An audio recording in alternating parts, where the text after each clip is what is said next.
this is going to be a little more of a maintenance episode, I would say, but we're going to be detailing the Star Wars shelf.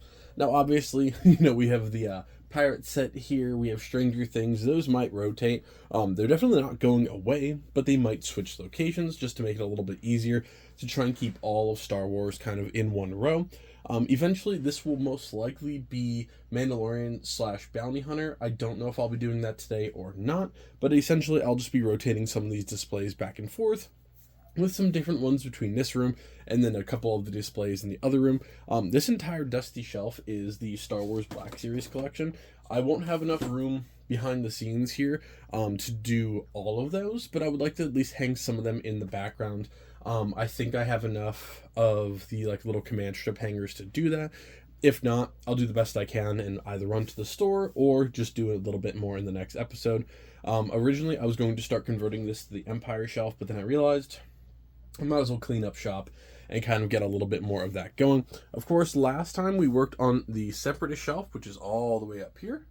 And then I do have some of the Villainous boards and stuff up top as well. But the Separatist shelf looks a lot better. Clone Wars, the ETRT took a dive, but, it is really exciting. I love all this stuff. The Empire shelf will eventually, I think, have to swap locations.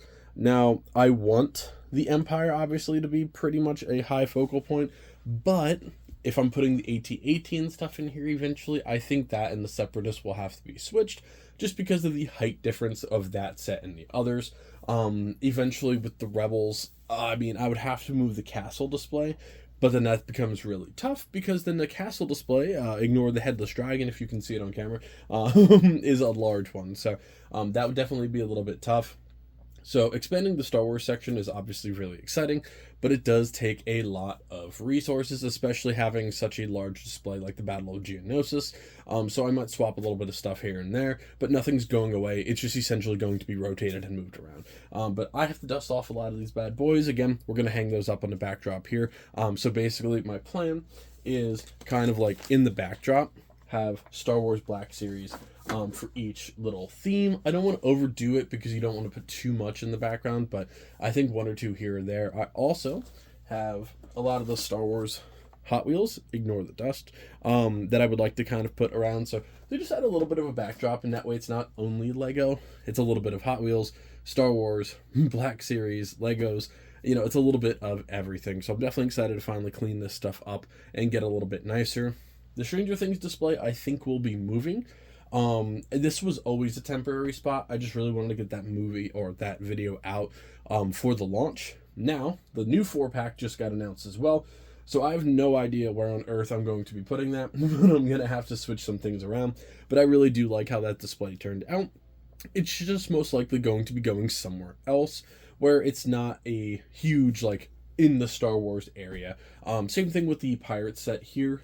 I adore it. It's one of my favorite sets of all time. I just think it's going to be better managed somewhere else, whether that's next to my desk down here where all the Doctor Who stuff and Godzilla stuff is just kind of congregating in madness.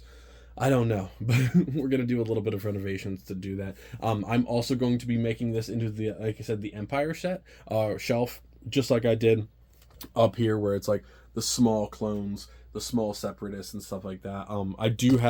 Sorry about that. I do have a helmet lined up for that series, so that's going to be pretty exciting as well. It's an awkward angle because it's such a tall, elongated display. It's about 96 inches tall, and about 72 inches wide or something like that.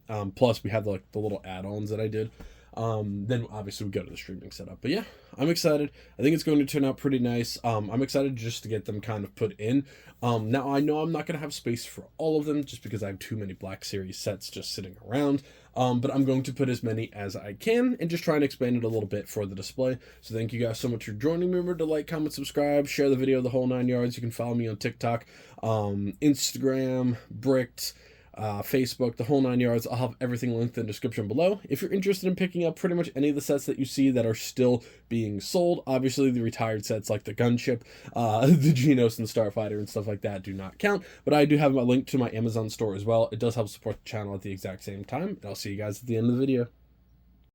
Alright, I will start with the bottom two shelves, or I guess bottom four technically. So Stranger Things has been moved off to the side, and the Pirates of Barracuda, I forget the name of that, El Dorado has been moved to these two spots here. They both fit perfectly, and Stranger Things, like I said, isn't a huge display, so I'm trying to move that away from like the featured areas. This will be the Empire. I do have the little Death Star 2 collector coin there for now. And of course, this is what we're going to build in the next video or two. This is going to be the Rebel Alliance. I have a whole bag of stuff from Hoth, but for now I put a little Snowspeeder and a Tauntaun just to kind of show what that's going to be. And then of course the Empire with the Darth Vader black figure series in the back, and the Star Destroyer Hot Wheel right there. And then of course the Battle of Geonosis did not change at all. Then we move up to the next layer. Basically, you can kind of see the start of this, but this will be the Mandalorians in the Bounty Hunter area, the Mandalorian Starfighter pop figure, and Slave One from Boba Fett, and of course more of the Battle of Geonosis.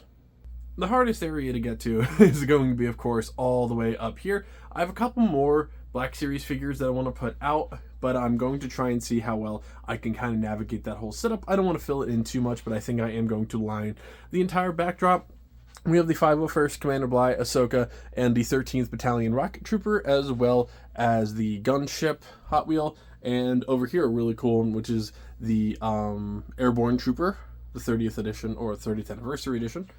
And then in here, some more of the good old clones, Captain Rex and Commander Cody, of course going to be in the background, as well as two ARC Trooper captains for the Black Series smaller figures. Those are from the original Clone Wars series. And then we move up top to what we've recently started working on, which is the Separatist area. I do apologize about the glare and some of the Hot Wheels and stuff. I do the best I can. We have the Count Dooku Funko pin over there, as well as some little cleaning up in here. General Grievous's wheel bike, the Hot Wheel. And then move on to the bulk of the Separatist area, which of course you guys have seen a lot of in the past couple videos, but I added the Darth Maul Black Series figure to the background. So of course, the Republic is my favorite generation, so that is definitely going to be the fullest of the entire crew. Again, sorry, I try to make the image as stable as possible, but again, when I'm getting up that high without a ladder, or even on a ladder, it is a little bit shaky. It's looking a lot better. Of course, these three right here are going to be annoying for a hot minute. I think I'm going to pick up the Home One Mon Calamari Star Cruiser, the MIDI scale, and put it there. The reason that the Rebels aren't getting as big of a spot is, first of all, I don't have a lot from them, and the rest of the factions just interest me more in terms of the Lego sets. Now, I would like to eventually have that. Like, in a dream world, this whole thing is Star Wars. However, the bottom two levels are Castle off the side, and Marvel. So it's just huge displays that I don't want to get rid of. So that's a little bit tougher, which is the main reason I honestly thought about doing Rebels in the Empire, Separatists in the Republic, Mandalorians and Bounty Hunters. Like, I try to combine a lot of those, but you see how full everything is just off of the first basically 2 days of these displays. There's obviously a lot you can do, but the Rebels are just kind of like the smaller faction in my collection. You have the Snowspeeders. I would imagine an X-Wing somewhere on here. I have a couple of them. God only knows where in storage those things are. But you have stuff like this little bad boy. I'm sure an A-Wing might be able to find its way in here.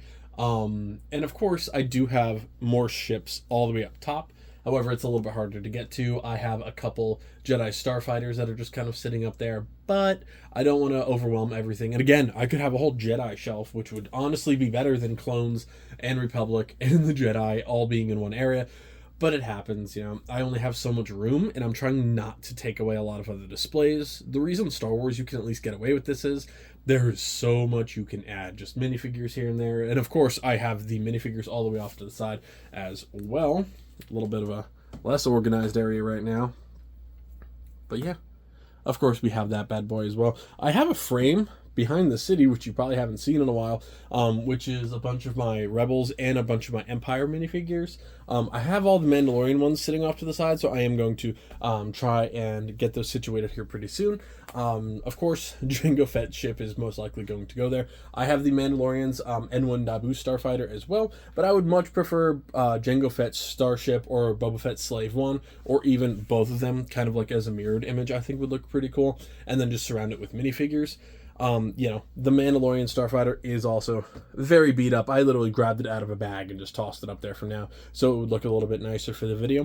But that's going to do it, guys. Thank you so much for joining me. Remember to like, comment, subscribe, share the video. If you found anything fun, helpful, let me know of any tips, tricks, or anything like that you'd like to see. I am debating lighting everything up eventually, but I don't know if it's going to happen anytime soon.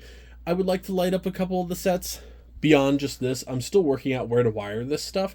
It's normally run off of the battery packs. I may have accidentally thrown away all my battery packs because I've not been able to find any of my rechargeables for a while. So I'm hoping nothing happened to those, but I guess we'll find out. But thank you guys so much.